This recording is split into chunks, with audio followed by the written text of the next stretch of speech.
Okay, the Vcarve part of this is I'm going to create a new file.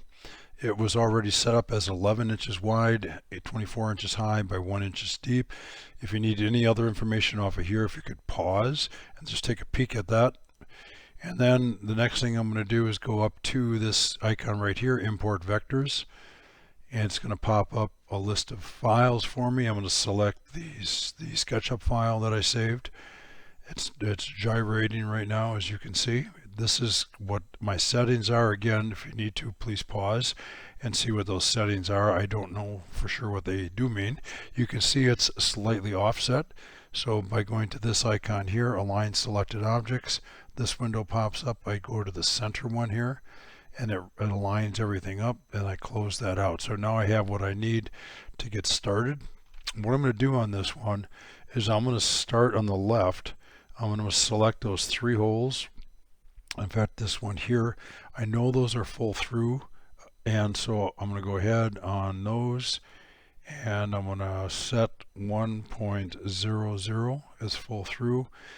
They are 3/8 inch holes, so I'm going to let them do 8 passes, and then I'm going to call those mortise holes at 1.0.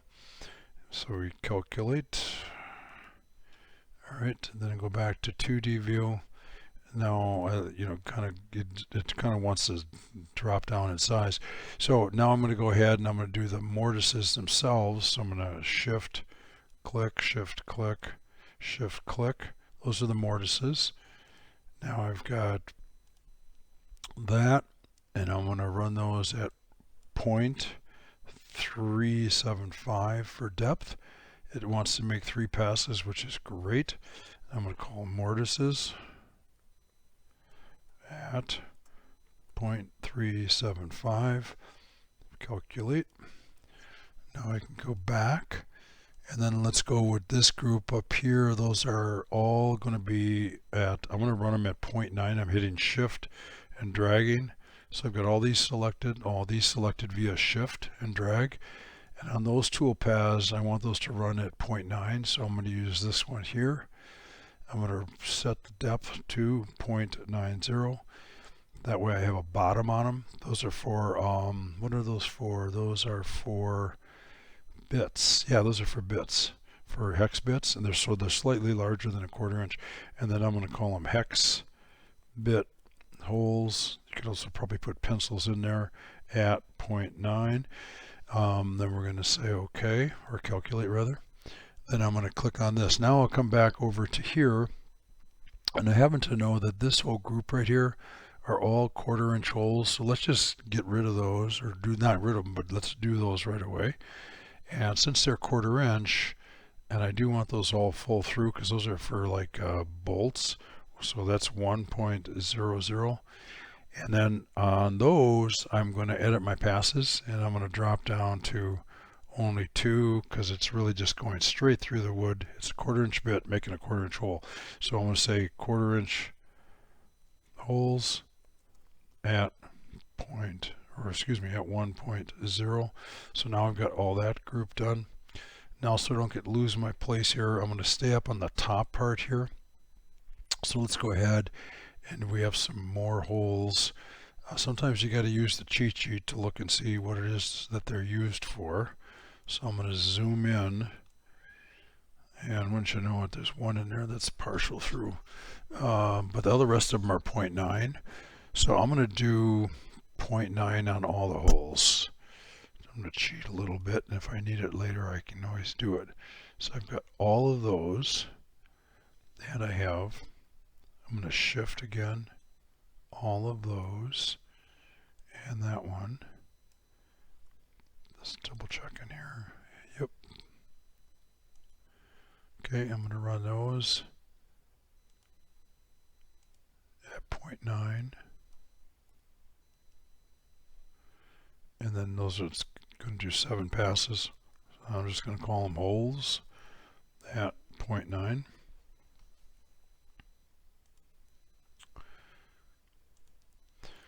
Then let's just see what we got next. If I jump over here, okay, so I've got this guy here, which is for a ruler. And I'm going to go ahead and I'm going to stay with that guy for right now. So just let him make a single pass on him, and that one's going to be that one. I run, I think, 0.75. That's deep enough. I can still get a bit in there. I don't have to make too many passes. In fact, that one I'll go shallower. Let's go 0.5. Otherwise, it just has too many passes. And I'm going to call this tape at, excuse me, I have a terrible cold, at 0.5.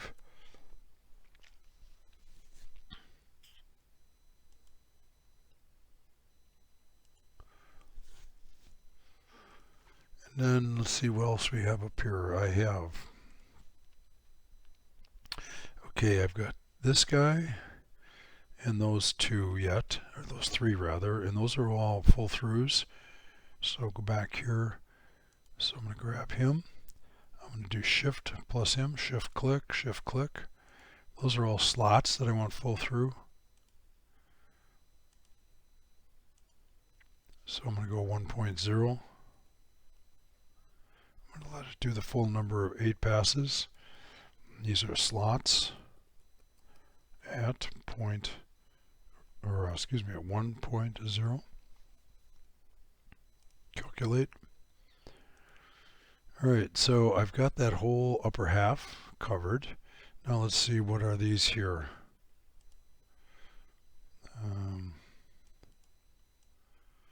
Okay, those are actually part of my joinery, and those are full through, and all of these are full through.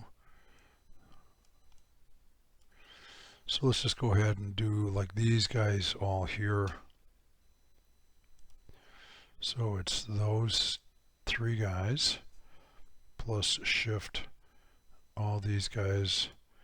I'm not going to try to get any trickier than that. In fact, I shouldn't have that one in there. So let's do that again. Shift that, Shift drag. So now I have all those, and those are all full through. So I'm going to do this guy here. 1.0 is already there. It's going to run 8 passes. Holes right, full, I'll call it 1.0.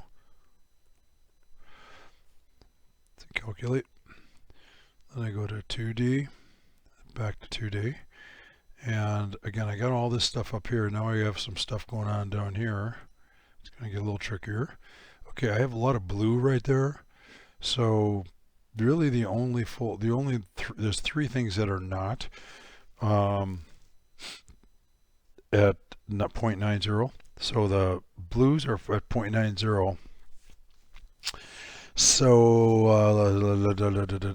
let's see, the best way to do those would be, I'm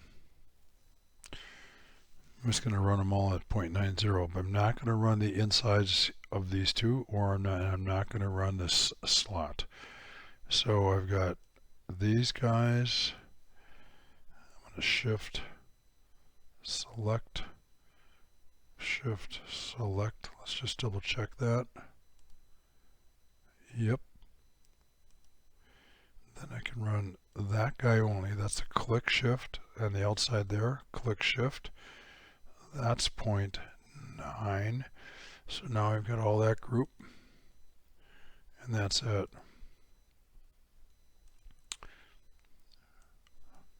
0.9. It's going to run 7 passes, which is fine. And I'm going to say, I don't know, more holes. At 0.9. Calculate. And then I've got the slot, and that's a full through.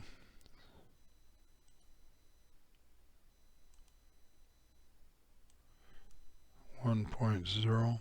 It's going to run 8 passes. Slot.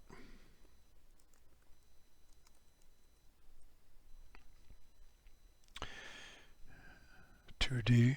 Now I'm going to zoom in on these guys a little bit just to make sure I don't goof up. Okay, remember that I did the outside already at 0.9. So I'm already got that whole thing all dug out. So now what I can do is just select that, and I can select this, the insides.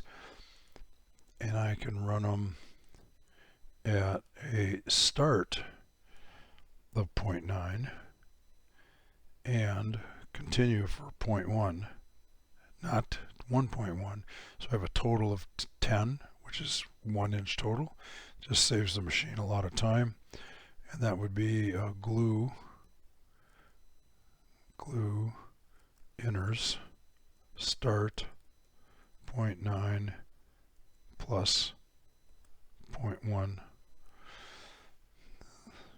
Calculate. All right. So let's. I think I got everything. So let's just kind of look at this. We'll reset the preview. You got all these selected. Preview. All right. So let's just go through. I've got 3 mortises here, which is correct, and I've got a mortise in the middle, and that's looking like a match up there. I've got a bunch of holes here that look like a matchup. A bunch of holes here look like a matchup. Okay, I've got my ruler at a partial through, which is 0.9. I have my calipers. I have some pencils probably or something like that. And then I've got my my measuring devices here. I've got a whole bunch of holes here for pockets or for screws. And just kind of looking at this whole pattern right here. Yep, that looks good. I've got my joinery right here. I'm missing a hole right here. You can see that. And what that is I think I decided to put something in there, some special holes or some special slot washers. That's what it was. Okay, so I'll have to remember that. I'm looking at all these right here, and that looks like a match. So the only one that I missed so far was that guy right there, so I'll just do him as a separate pass. And I do know that I wanted that to be 0.9 because I want to put a 3/8 inch dowel in there. In fact, it doesn't even have to be that, it'd be 0.5. That's plenty. And I'm going to put a 3/8 inch dowel in there. That's 3/8 slot dowel, whatever, at 0.5. Let's just look at that and clear that, reset the toolpath, select all of them, preview visible toolpaths, safest thing to do. Okay, so now it made that last one there. So I'm good to go. So I now I have to make sure I clicked on all of those. I'm going to say up here to the Save Toolpath. And I'm going to click on Save Toolpath. And I'm going to call it, that's a combo. That's a combo of tier 2 and 3. Tier 2 and 3. Save. Now I also want to save the file though, the Vcarve file, so I don't lose that in case I have to come back and make a minor change. If I have to make major changes, I actually start with a new file. So save as, and then again, I'm going to call this combo. I should put in today's date, which is 21, the year 21. The month is 11. The day is the 13th. And this is 01 version, so save that. So now I have those saved. Now I'm going to go to my, I have to put a thumb drive in there. So I'm putting the thumb drive in my computer, my laptop.